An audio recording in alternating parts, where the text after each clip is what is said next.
키우다가 보면 아이들이 자꾸 싸울 때가 있지 않습니까? 서로 소리를 높이고 얼굴을 붉히면서 싸울 때가 있습니다. 그래서 부모들이 싸우는 이유가 뭐냐 물어보면 별로 대단하지 않은 것들입니다. 뭐 언니가 내 장난감 빼앗아 갔어. 동생이 내 사탕 먹었어. 형이 나를 조롱해서 놀렸어. 뭐 이런 일들 갖고 싸우지요. 부모가 들으면 하나도 중요하지 않은 일들을 가지고 아이들은 소리를 지르고 얼굴을 붉히면서 싸우는 경우가 있습니다. 나이가 들고 인생을 어느 정도 알게 되면 어릴 때 싸웠던 일들이 별것 아니다 이런 것들을 알게 됩니다. 그때는 그게 굉장히 큰 문제입니다. 그래서 정말 중요한 문제처럼 막 치열하게 싸웠지만 지나고 보면 참 그렇게 싸울 일 아니었다. 그냥 사소한 일들이었다 이런 걸 알게 되지요. 사람들이 살아가다가 보면 눈앞에 있는 일들이 굉장히 큰 일처럼 느껴집니다. 인생을 좌지우지할 것 같고 여기에 목숨을 걸어야 될 것 같고 그런 일들이 보입니다.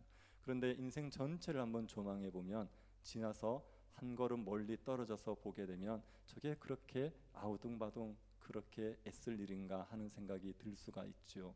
우리가 산에 한 번씩 올라가 봐도 그런 걸 느낄 때 있지 않습니까? 옛날 어릴 때 동네 뒷산을 한 번씩 올라가 보셨을 겁니다. 그래서 산에서 올라가서 살고 있는 마을을 쫙 내달아 봅니다. 그러면 위에서 보면 정말 마을이 손바닥만하지요. 그런데 그 안에서 아둥바둥하면서 서로 이겨먹겠다고 발버둥 치면서 그러고 살았나 이런 생각이 들면 내가 왜 그렇게 살았을까 하는 생각이 잠깐 듭니다. 내려오면 다시 똑같이 살지만요. 인생을 한 걸음 멀리 떨어져서 보면 그러면 인생에서 중요하다고 생각하고 아둥바둥했던 문제들이 별로 중요하지 않다는 것을 알게 되고 여유를 가지게 되는 경우가 있습니다. 시편 39편은 다윗이 인생을 한 걸음 멀리 떨어져서 보면서 지은 시입니다. 속이 너무 상했습니다. 너무 답답하고 속이 부글부글 끓었는데 그런데 인생을 멀리 떨어져서 보고 나니까 마음의 안정을 찾고 그러고 지은 시가 시편 39편입니다. 그래서 이 시편은 다윗이 젊었을 때 썼을 거라고 생각지 않습니다. 나이가 좀 들었을 때 인생을 어느 정도 살고 난 이후에 그때 썼을 거라 이렇게 추측을 합니다. 이 시편 39편을 잘 한번 이해해 놓으면요. 연세 드신 분들은 삶에 여유가 더 생길 겁니다. 뭐 지금도 인생을 어느 정도 알기 때문에 사소한 것 가지고 아둥바둥하지 않겠지만 시편 39편을 이해하고 나면 더 삶의 여유가 생길 겁니다. 젊은 분들은 시편 39편을 이해하고 나면요. 일희일비하지 않을 수 있습니다. 눈앞에 있는 일 때문에 울고 웃고 이런 일들을 하지 않고 어느 정도 여유를 가지고 살아갈 수 있게 됩니다. 시편 39편을 잘 한번 이해하셔서 이런 마음의 여유를 찾는 유익이 여러분에게 있기를 축복합니다. 시편 39편의 표제를 한번 보시겠습니까? 다윗의 시 이렇게 되어 있고 인도자를 따라 여두둔 형식으로 부르는 노래 이렇게 되어 있죠. 여기에 보면 여두둔 형식으로 부르는 노래다 이렇게 되어 있습니다. 여두둔이라는 사람은 다윗 시대의 성가대 지휘자 중에 한 명입니다.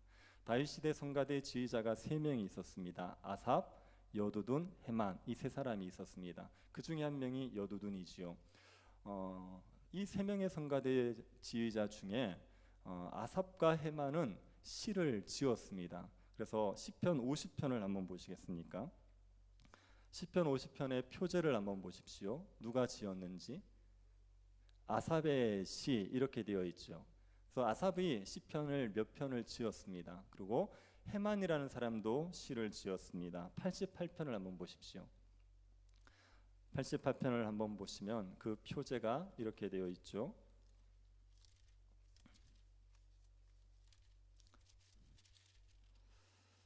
고라자손 의 찬양시 곧 에스라인 헤만의 마스길 인도자를 따라 마할란르 안노세 맞춘 노래 이렇게 헤만의 마스길 이렇게 되어 있죠. 그래서 헤만과 아삽은 시를 좀 지었습니다. 그런데 여두둔은 시를 지은 게 없습니다. 대신에 여두둔의 형식의 노래다 이런 게 있습니다. 그래서 지금 우리가 살펴보는 시편 39편하고 시편 62편 이 두 편은 다윗의 시를 여두둔의 형식으로 부른 노래입니다. 그리고 시편의 77편은 보면은요, 이것은 아삽이 지은 시를 여두둔의 형식으로 부른 노래 이렇게 되어 있습니다. 그래서 여두둔은 시를 쓰지 않고 여두둔의 형식이다 이런 게 있습니다. 이게 뭔지에 대해서는 정확한 견해는 없지만 사람들이 이렇게 추측합니다. 여두둔의 형식이라는 게 여두둔이 만든 음악의 장르지 않겠느냐 이렇게 추측을 합니다. 찬양을 부르는 방식이 여러 가지가 있을 수 있는데 그 중에 여두둔이 특별한 방식을 만들어낸 거죠. 그래서 그 방식을 가리켜서 여두둔 형식 이렇게 얘기했을 거다 추측을 합니다. 혹시 체조 중에 도마라는 체조를 아십니까? 그 도마 체조 기술 중에 양악선이라는 기술이 있습니다. 그 기술은 양악선이라는 선수가 제일 먼저 시도했어요. 그래서 그 기술을 하는 사람들은 다 양악선 기술을 하는 자 이렇게 부릅니다. 그런 것처럼 이제 찬양의 형식 중에 여두둔이 만든 어떤 장르가 있었을 것이고 그것 때문에 그런 장르로 부르면 이건 여두둔의 형식으로 부르는 시다 이렇게 이야기했을 거라고 추정합니다.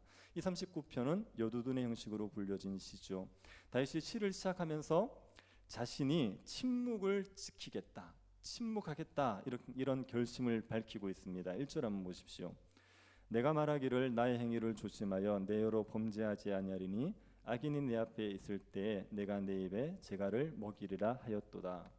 다윗이 지금 행위를 조심할 거라고 굉장히 신중한 태도를 보입니다. 자기의 말로, 자기의 행위 중에 말로서 절대로 범죄를 하지 않겠다 이렇게 이야기합니다. 그런 상황이 어떤 상황이냐면 악인이 다윗 앞에 있는 상황, 악인의 앞에 있는 상황입니다. 우리가 악인은 어떤 사람인지 시편 36편에서 살펴봤던 거 기억나십니까? 한번 시편 36편 1절 4절을 살짝 컨닝 한번 해보십시오. 거기에 보면 악인들에 대한 묘사가 나옵니다. 악인들은 어떤 사람으로 묘사하고 있냐면 하나님을 두려움이 없죠. 악인들은 마음에 하나님을 경외하는 마음이 없습니다. 그래서 마음이 교만해요. 그리고 스스로 의롭다, 나는 죄를 지은 거 없어, 나는 의로운 사람이야 이렇게 생각하고 자기가 의로운 사람이라고 자랑을 하는 사람입니다. 그러면서 무슨 짓을 하냐면 말로는 악한 말을 해요. 또 거짓말을 행합니다. 그리고 마땅히 사람이 선행을 해야 되는데 선행을 그칩니다. 선행을 그치기 전에 뭐부터 그치냐? 지혜를 그쳐버려요. 지혜라는 것은 선행을 위해서 반드시 필요한 겁니다. 그런데 그 지혜를 그쳐버립니다. 지혜를 배우려고 하지 않고 선행도 행하지 않습니다. 침상에서 악을 꾀합니다. 밤새 어떻게 하면 악을 행할까 이렇게 생각하다가 아침에 일어나면 악을 행하지요. 그리고 악을 행하고 나서 후회를 하고 돌이켜야 되는데 조금도 그런 거 없습니다. 여전히 그 악을 계속하는 사람, 이런 사람들을 악인 이렇게 했습니다. 다윗이 그 악인 앞에 있으면서 자기의 혀로 범죄하지 않기 위해서 내가 침묵하겠다 이렇게 얘기합니다. 그런데 말하는 게 너무 어려우니까요, 혀에 재갈을 물리겠대요. 재갈을 물려버리면 말을 하고 싶어도 할 수가 없지 않습니까? 그러니까 입을 틀어막고 있습니다. 정말 말을 하고 싶은데 입을 억지로 틀어막고 있는 상황입니다. 악인 앞에서 말을 하지 않으려고 하는 이유가 뭐냐면 범죄하지 않기 위해서래요. 죄를 짓지 않기 위해서 악인 앞에서 내가 침묵하겠다, 내가 재갈을 먹이겠다 이렇게 얘기합니다. 악인 앞에서 말로 범죄하는 경우는 어떤 경우가 있겠습니까? 여러분이 어떤 악인들 앞에 섰다고 칩시다. 그 악인 앞에서 여러분이 말로 죄를 짓는다. 어떤 죄를 지을 것 같습니까? 악인에 대해서 분노를 쏟아낼 수 있겠죠. 그 악한 자의 모습을 보면서 마음에 화가 나서 저주를 퍼붓고 욕을 할 수가 있지 않겠습니까? 저도 한 번씩 뉴스를 들으면서 이렇게 흉악 범죄를 저지른 사람들의 이야기를 들으면 저도 모르게 막 이렇게 욕이 튀어나오더라고요. 저런 XX는 사형시켜야 된다. 저는 약간 사형에 찬성하는 입장입니다. 나쁜 놈들 빨리 좀 죽여야 된다 이런 입장인데 이 자꾸 그런 마음이 드는 거죠. 제가 어떤 목사님하고 같이 있는데 그 어떤 성폭행범의 얘기를 들었어요. 그랬더니 이 목사님이 딸을 키우고 있었거든요. 그걸 듣고는 막 흥분해서 얘기하셨습니다. 저런 사람들은 거세를 시켜야 된다고. 그래서 딸이 있으니까 그런 분들을 보면 분노가 일어나서 못 참는 거예요. 그래, 이게 악인들 앞에서 우리가 죄를 지을 수 있는 하나의 모습일 수 있죠. 그런데 지금 다윗이 여기서 하나님 앞에 내가 죄를 안 짓고 싶다고 얘기할 때는 악인들에 대해서 분노를 쏟아내거나 악인들에게 악한 말을 쏟아내는 그 상황을 얘기하지 않습니다. 이것은 하나님 앞에서 자기가 죄를 짓지 않고 싶다는 거예요. 악인들 때문에 입술로 자기가 범죄할 수 있기 때문에 그 죄를 안 짓고 싶다는 겁니다. 왜 악인들 때문에 하나님 앞에 입술로 범죄하게 될까요? 6절을 한번 보시겠습니까? 진실로 각 사람은 그림자같이 다니고 헛된 일로 소란하며 재물을 쌓으나 누가 거둘는지 알지 못하나이다. 여기에 보면 재물을 쌓는다 이런 표현이 있지요. 지금 악인들이 재물을 쌓고 있는 상황에 다윗이 맞닥뜨리고 있는 겁니다. 악인들이면 고통을 겪어야 됩니다. 악인들이면 하는 일이 안 되고 가난하고 비천하게 살면서 고생을 해야 되죠. 그런데 악인들이 형통한 겁니다. 악인들이 부를 쌓아버려요. 악인들이 세상에서 지위를 누립니다. 악인들이 명예를 누리는 겁니다. 악인들이 잘 되고 있는 상황입니다. 그런 상황이니까 다윗이 그 상황이 답답해서 견딜 수가 없는 거예요. 그래서 뭘 하게 되겠습니까? 불평을 하는 겁니다. 하나님 왜 이렇게 하시냐고, 하나님 저 악인들에게 이런 복을 주셔도 되냐고 불평하게 되는 거죠. 이게 다윗이 하나님 앞에서 짓게 되는 입술로의 죄라고 얘기하는 겁니다. 다윗이 지금 그 죄를 안 짓고 싶은 겁니다. 하나님 앞에 불평하고 하나님 앞에 분노하고 이런 죄를 짓지 않고 싶어서 입을 틀어막고 재갈을 먹이고 있는 겁니다. 성도들 중에 그렇게 얘기하시는 분들이 있거든요. 나는 하나님 앞에 화가 나면 화가 나는 대로 다 쏟아놓습니다. 저는 하고 싶은 말 다 합니다. 그렇게 얘기하시는 분들이 있습니다. 제가 그 답답한 심령을 토하고자 하는 마음은 이해가 되지만요, 하나님 앞에 원망을 하거나 하나님 앞에 악한 말을 하는 것은 그 또한 죄가 됩니다. 그래서 우리가 아무리 마음이 답답하고 아무리 마음에 분노가 있어도 하나님 앞에 악한 말을 쏟아내면 안 되는 거죠. 다윗은 그걸 하지 않기 위해서 지금 입에 재갈을 물리고 있는 겁니다. 다윗이 어느 정도로 말을 안 하려고 하나 보면은 선한 말도 하지 않으려고 합니다. 2절 한번 보십시오. 내가 잠잠하여 선한 말도 하지 아니하니 나의 근심이 더 심하도다. 다윗이 잠잠해서 선한 말도 하지 않습니다. 사람이 악한 말을 하지 말라고 얘기하는 것은 말을 전혀 하지 말라는 의미는 아니지 않습니까? 우리가 더러운 말을 하지 말라 이렇게 얘기했을 때 더러운 말을 하지 말라는 얘기지 덕이 되는 말도 하지 말라는 얘기는 아닙니다. 그래서 악한 말은 하지 말아야 되지만 선한 말, 덕이 되는 말은 해야 됩니다. 말을 너무 안 하셔도 안 돼요. 우리 경상도 남자들은 회개해야 됩니다. 말을 해야 됩니다. 그런데 다윗이 선한 말도 안 하겠대요. 왜요? 선한 말을 하다가 혹시 실수로 악한 말을 할까봐, 말을 하게 되면 그러면 하나님 앞에 죄를 짓게 될까봐 이 마음에 부글부글 끓어오르는 분노와 불평이 너무 가득하니까 말을 내뱉기 시작하면 선한 말을 한다는 것이 악한 말까지 하게 될까 싶어서 아예 말을 안 하겠다 그렇게 얘기합니다. 그러니까 마음이 어때요? 근심이 너무 심해요. 마음이 견딜 수 없이 괴로운 겁니다. 할 말을 못하면 너무 괴롭지 않습니까? 옛날에 조선시대 때 며느리들 시집 가고 나면은 3년 벙어리, 그리고 귀머거리 3년. 귀머거리가 먼저입니까? 벙어리가 먼저입니까? 하여튼 3년 동안 말을 못하게 했어요. 그러니까 얼마나 그 여자들이 한이 쌓입니까? 한이 쌓여서 나중에 어디 푸냐면 며느리에게 똑같이 푸는 거예요. 그 분노와 원한을 다 풀어내는 거죠. 해야 될 말을 못하면 마음이 너무 근심하고 답답합니다. 다윗이 지금 해야 될 말을 못하니까, 하고 싶은 말을 못하니까 너무 근심했어요. 그래서 그 근심 때문에 마음이 상하고 마음이 고통스러운데 이것을 다윗이 어떻게 하느냐? 사람들에게 풀지 않아요. 이걸 하나님께로 가져갑니다. 3절 한번 보십시오.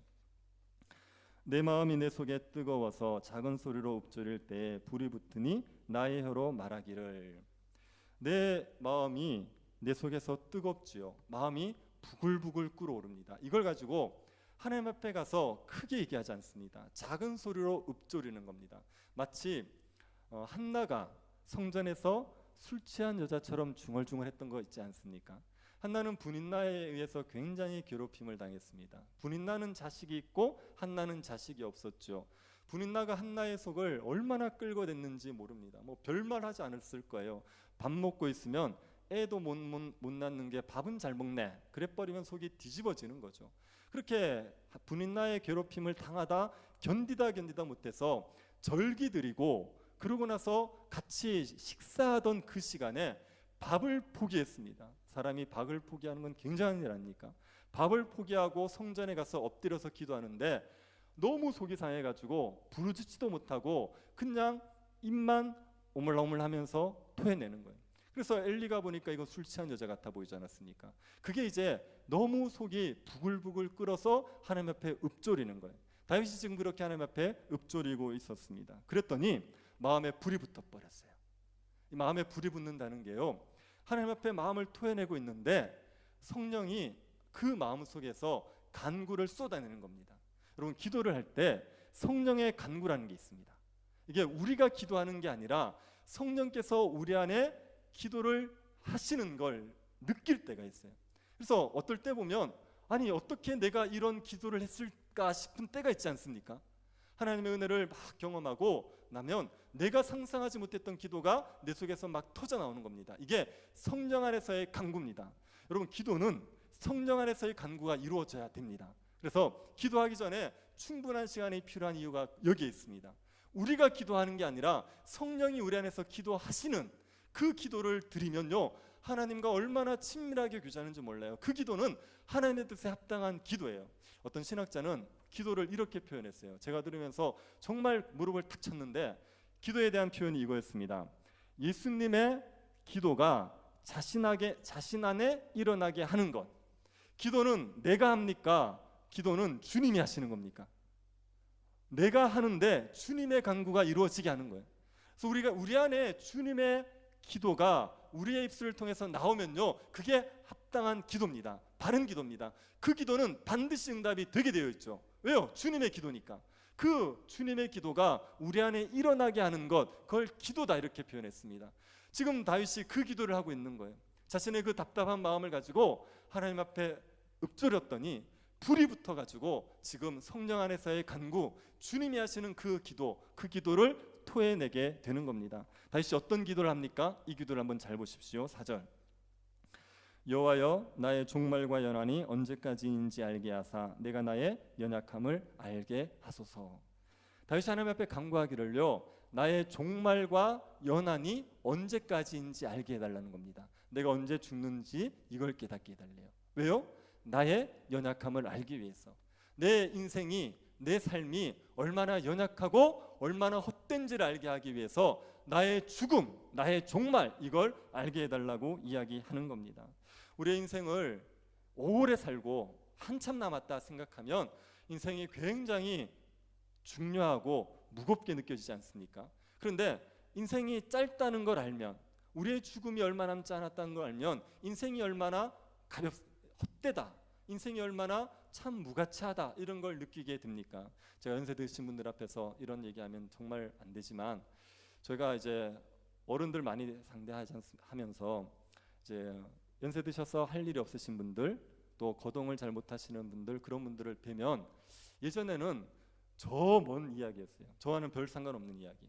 그런데 요즘은 나도 얼마 남지 않았겠다는 생각이 듭니다. 그렇게 환한 얼굴로 보지 마십시오. 자꾸 그런 생각이 들어요. 왜냐하면 제가 계산해 보니까 제가 막 이렇게 열심히 사역을 한다 그래도 마음껏 사역할 수 있는 시간이 20년밖에 안 되더라고요. 그런데 지금 48년의 시간이 얼마나 빨리 지나는지 모릅니다. 정말 엊그저께 수능을 본 것 같은데 지금 벌써 이런 얘기 하면 안 되는데 하여튼 그렇게 시간이 빨리 지나버렸어요. 그런데 20년요 순식간에 지나갈 것 같은 거예요. 그러니까 그걸 생각해 보니까 정말 얼마 남지 않았구나, 인생이 정말 헛되구나, 정말 순식간에 지나가는구나, 이런 생각이 자꾸 드는 거죠. 죄송한 표현이지만 여러분 중에 20년 후에 여기 없으실 분들이 많겠죠. 약간 계시겠죠. 그렇게 생각해 보시면 20년의 시간이 정말 짧게 남았는데 그 남은 시간들 동안 여러분이 대단한 일을 하실 것 같습니까? 지금까지 살아오면서 굉장히 대단한 일을 하시며 사셨습니까?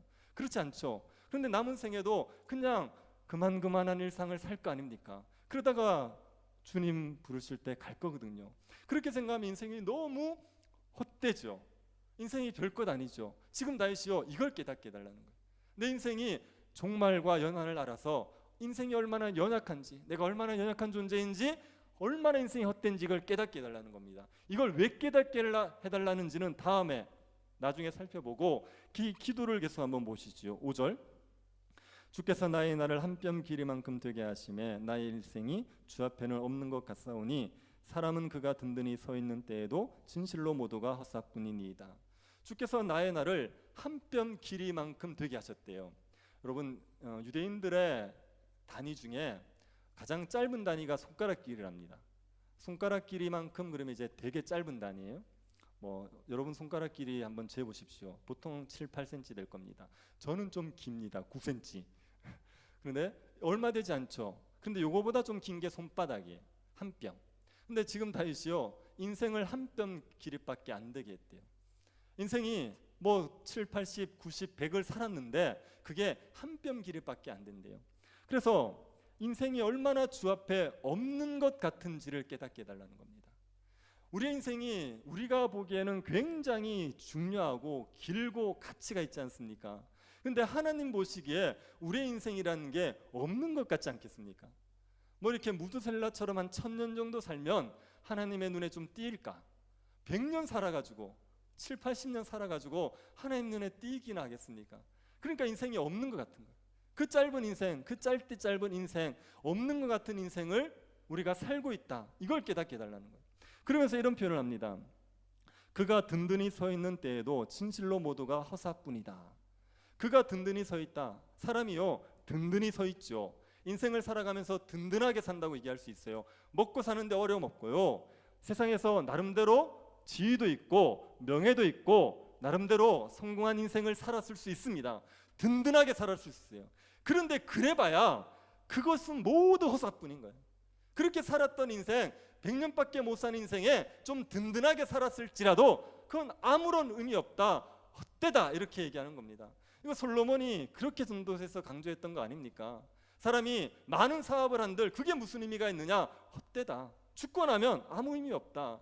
사람이 대단한 부를 누렸느냐? 그게 무슨 의미가 있느냐? 죽고 나면 아무 의미 없다. 이름을 날렸다고 그게 죽고 나서 무슨 의미가 있느냐? 이렇게 얘기했던 것 아닙니까? 다윗이 지금 그렇게 인생을 헛되다, 이걸 얘기하고 있는 거죠. 여러분, 정말 인생에서 든든히 살았다고 한 사람들, 우리가 보기에는 대단하죠. 그런데 그 대단한 사람들이 지나고 나면 아무것도 아닌 겁니다. 여러분, 과거에 유명했던 사람 중에 기억하는 사람 몇이나 됩니까? 지금 이 땅에서 나름대로 큰 소리 치는 사람들 중에 우리가 아는 사람들 몇이나 됩니까? 혹시 콩고에서 제일 부자가 누군지 아십니까? 우간다에서 제일 높은 사람 누군지 아십니까? 우리 아무 모르고 그 사람들이 대단하게 사는 것 같지만 좀 떨어져 있는 사람들에게 아무 의미 없단 말이에요. 다윗이 지금 이것, 인생 중에 살아가는 것이 정말 헛되다, 이걸 좀 깨닫게 해달라고 지금 강구하고 있는 겁니다. 6절 한번 보십시오. 진실로 각 사람은 그림자같이 다니고 헛된 일로 소란하며 재물을 쌓으나 누가 거두는지 알지 못하나이다. 진실로 각 사람은요, 그림자같이 다닙니다. 지금 다니고 있는 실체가 있는 것 같죠? 그런데요, 그건 그림자예요. 잠시 있다가 사라지는 것뿐입니다. 그래서 사람들이 살아가면서 중요하다고 요란 떠는 것, 그걸 가르쳐서 여기에 표현에 뭐라 그랬냐면 헛된 일로 소란하고, 성경책에 이거 한번 동그라미 한번 쳐놓으십시오. 헛된 일로 소란하는 겁니다. 사람들이 인생에서 중요하다고 난리치고 있는 게요, 하나님의 관점에서 보면요, 헛된 일로 소란하고 있는 겁니다. 지금 막 우리나라는 누가 대통령이 되느냐가 중요하죠. 그래서 대통령 서로 되겠다고 온갖 욕을 서로 퍼붓고 있지 않습니까? 대통령 되겠다고 싸우는 거 헛된 일로 소란하고 있는 겁니다. 한 나라의 대통령이 되면 그게 대단한 일입니까? 5년인데 5년 잠깐 권력 가지는 거고, 그리고 죽고 나면 기억도 못합니다. 몇 년 사람들 좀 기억해 줄까? 사람들에게 잊혀지는 존재밖에 되지 않아요. 그러니 사람들이 중요하다고 얘기하는 것들이 다 헛된 일이다, 헛된 걸로 소란하고 있다 얘기하는 겁니다. 법원에 가면 얼마나 송사가 많습니까? 내 재산이 침해됐다, 내 명예가 손상됐다, 내 권리가 피해를 봤다, 이것 때문에 얼마나 소송을 많이 하고 있습니까? 그런데 내일 죽어도 그 소송하겠습니까? 내일 죽어도 그 재산 때문에, 얼마 되지 않는 재산 때문에 법원 왔다 갔다 하면서 소송하겠습니까? 내일 죽어도 내 명예가 손상됐다는 것 때문에 그렇게 치고받고 싸우겠습니까? 이거 다 헛된 일로 소란하고 있는 겁니다. 사람이 재물을 가지는 거 너무 중요하게 생각하죠. 그런데 여기 한번 보십시오. 재물을 쌓으나 누가 거둘는지 알지 못한다 그랬어요.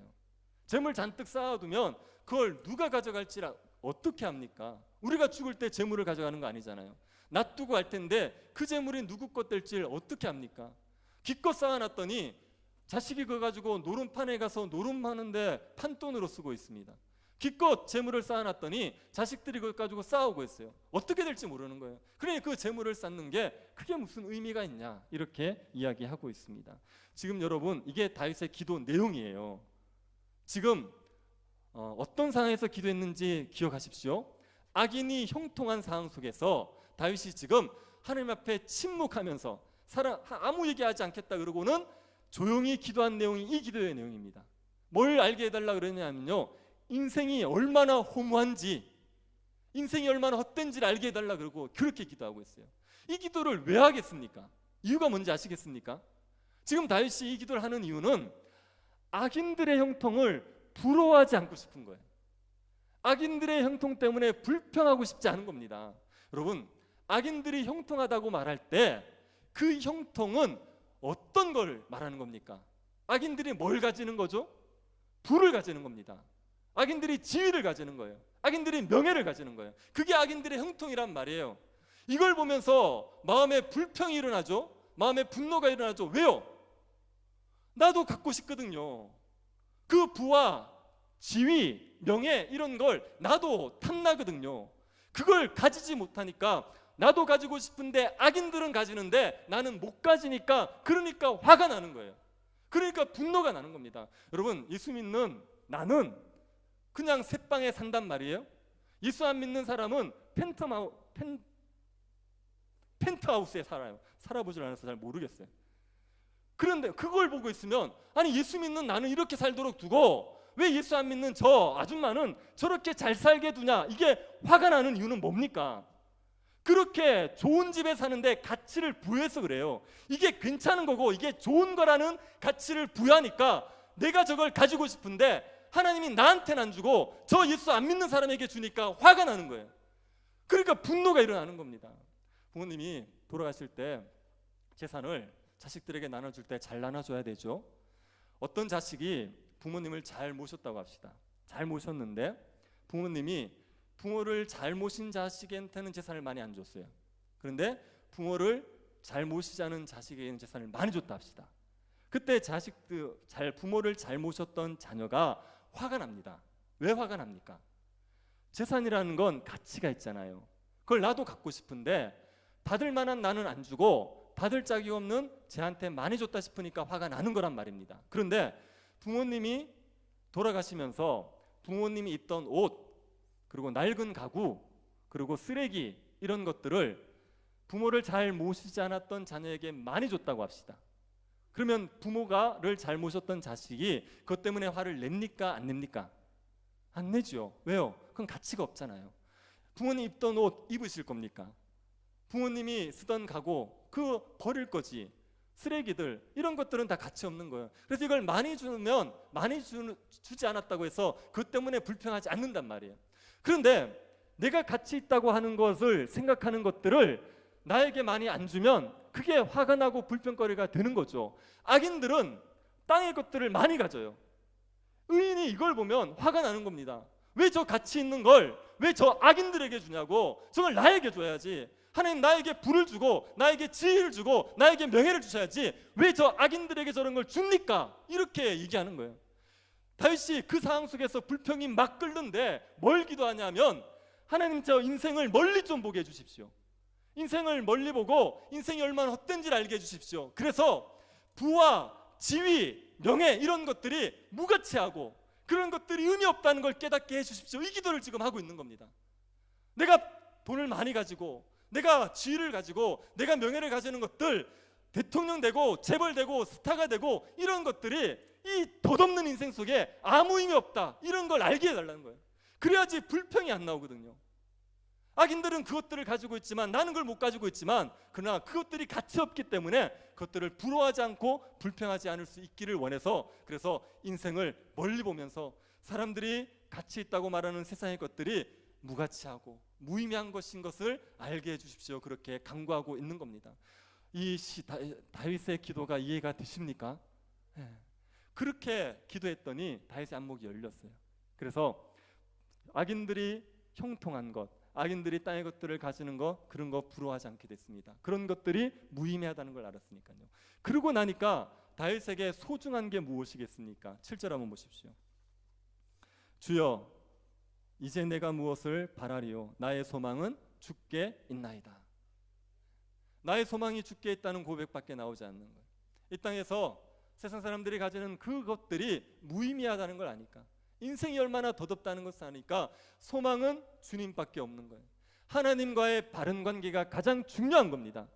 하나님의 백성으로서 하나님을 예배하고 하나님의 뜻대로 살아가고 하나님 앞에 의롭다 인정받는 것만큼 중요한 게 없는 거죠. 그래서 나의 소망은 주께 있습니다. 주님만이 나의 소망입니다. 이렇게 고백합니다.